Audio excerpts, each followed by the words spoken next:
Hey guys, welcome back to another video. Boozer here. In today's video, I want to talk about one of the best free to obtain champions in this entire game. The best thing about her is that she's always in the game for you to achieve. Doesn't matter how long it's going to take you guys to get her. Who I'm talking about Lydia the Deathsiren. We all know her. She is the final reward from Faction Wars.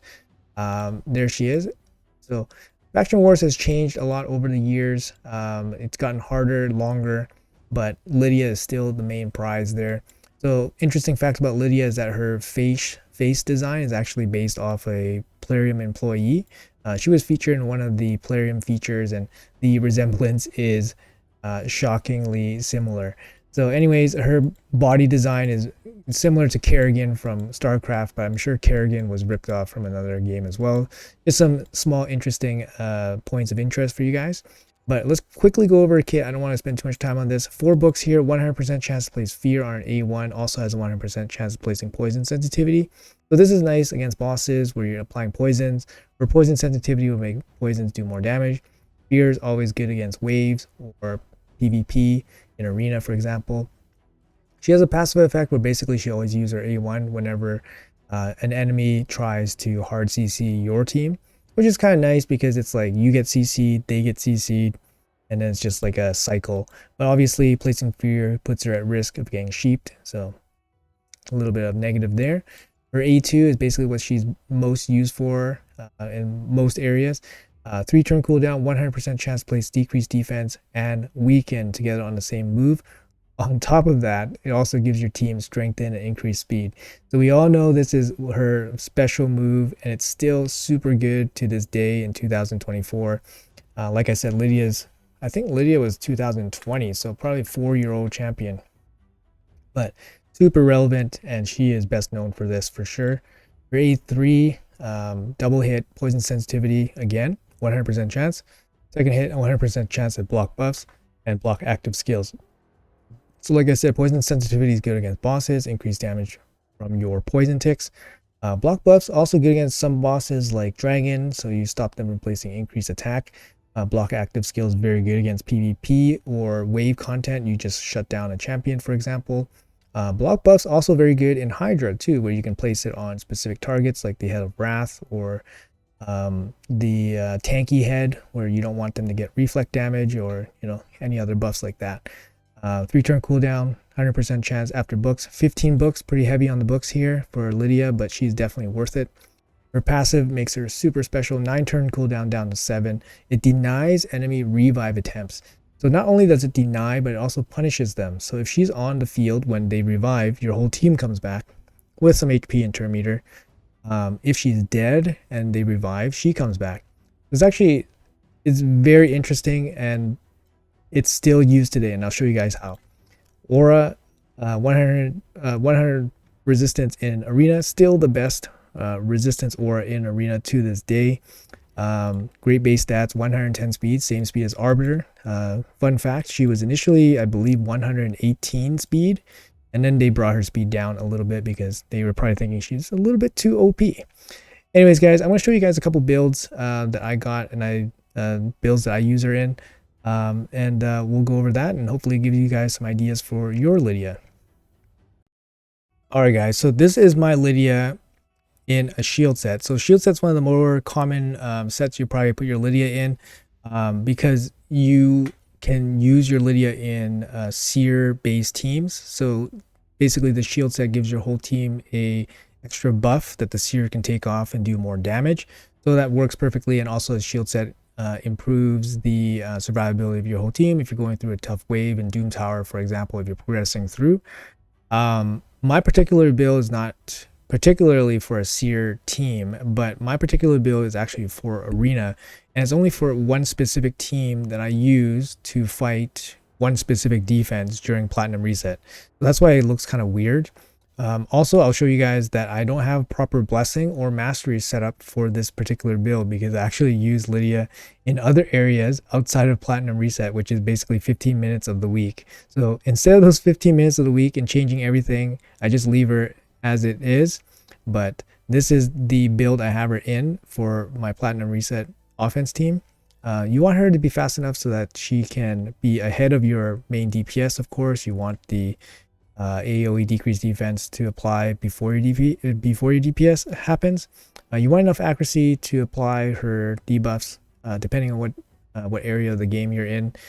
So it could be really high if you want to never miss, basically, or it can be a bit lower if you are handling easier difficulty. Like for example, Dungeon 20, you're probably only looking at 200 accuracy. If you can put resistance on her, that's never a bad thing, but you don't really need to. It's not like she's a reviver or anything, so you don't really need to. Give her high HP. She has good defense and good HP, so the EHP scaling on her is actually pretty good. In terms of blessings, Brimstone is going to be a top choice for any PvE content. Obviously, she has accuracy, so she'll be able to place the smite debuff. If you're focusing strictly on PvP, what I should be doing is basically using the sheep debuff, because like I said, she does have accuracy to place the sheep debuff if someone tries to debuff her.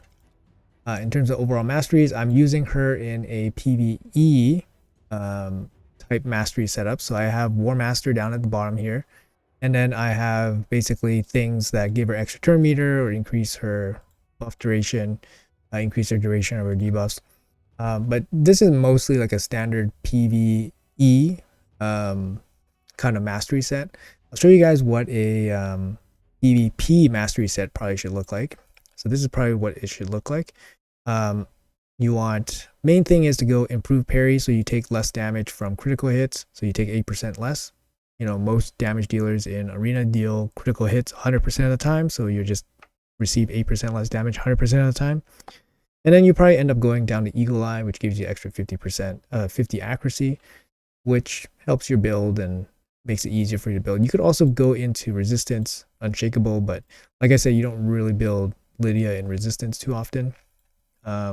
Evil Eye is really nice because it can push back turn meter on PvP champions. So those are the masteries that I would probably recommend for any kind of PvP focused Lydia.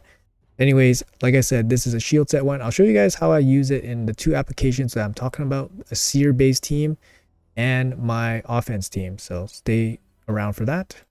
All right, so like I was talking about, Lydia in a seer based team with the shield set, very standard stuff. The shield gives you the shield set gives you 5 extra buffs, which power up your seer quite a bit. Lydia also has, like I mentioned, she also has extra utility against the dragon. She places increased poison sensitivity, which boosts your damage from your poison dealers, and she also places block buffs, which prevents the dragon from boosting his attack from wiping out your team. If you are, a bit low on the stats, for example, it really helps. And Brimstone's really good against PvE bosses. So I'll show you guys a quick run here. It's gonna be pretty quick with the dragon, but I'll show you guys how it works. You see here the shield set is applied. That's 5 extra buffs for seer, and then Lydia buffs the whole team as well with the strengthen and increased speed as well. So no problem. You see here the poison sensitivity applied and the block buffs. So the increased attack was not applied by the dragon, so that's really nice. Keeps your team alive.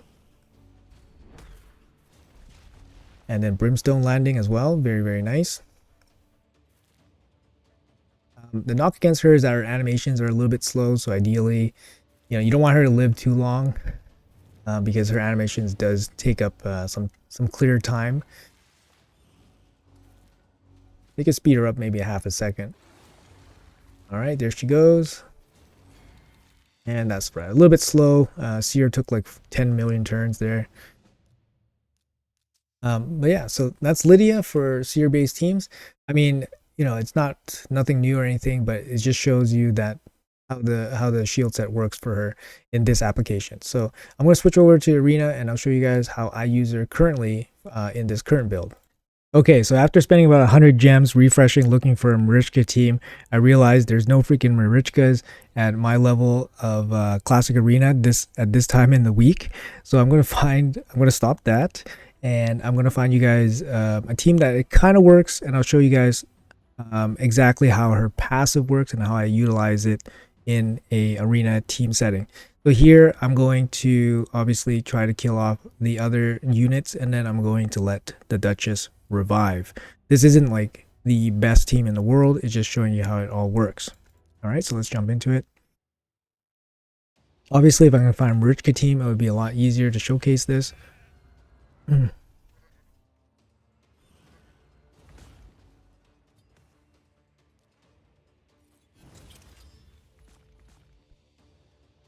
right, so I'm not. Like I said, I wasn't going to kill the Duchess there. So like I said, my accuracy on my Lydia is actually kind of low, so I don't debuff some of these stronger support champions. Just going to protect my team here.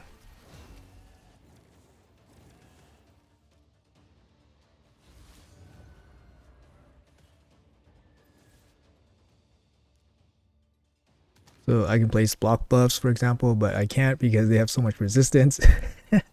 Actually a pretty interesting team. Super high power, really high resistance, obviously.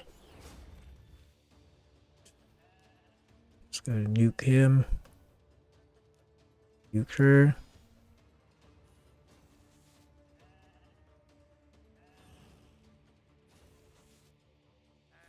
Okay, so Taras comes back. So show you guys how it works.